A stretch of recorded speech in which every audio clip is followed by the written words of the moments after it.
పొడి సేమియా ప్రిపేర్ చేసుకోవడం కోసం ముందుగా స్టవ్ మీద ఒక బౌల్ పెట్టుకుని అందులోకి 3 కప్స్ వాటర్ యాడ్ చేసుకోవాలి. మనం ఏ కప్తో అయితే సేమియా తీసుకుంటామో అదే కప్ మెజర్మెంట్స్తో వాటర్ యాడ్ చేసుకోవాలి.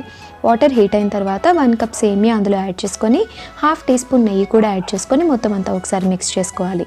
దీన్ని 2 పొంగులు రానివ్వాలి.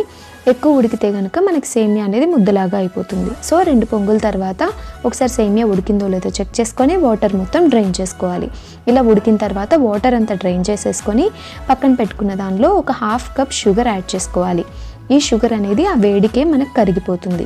తర్వాత స్టవ్ మీద ఒక ప్యాన్ పెట్టుకొని 1 టేబుల్ స్పూన్ నెయ్యి యాడ్ చేసుకొని అందులో మనకు కావాల్సిన డ్రై ఫ్రూట్స్ అన్నీ యాడ్ చేసుకొని ఫ్రై అయిన తర్వాత 1 టేబుల్ స్పూన్ గసగసాలు కూడా యాడ్ చేసుకొని ఇది మొత్తం సేమియాలో యాడ్ చేసుకోవాలి.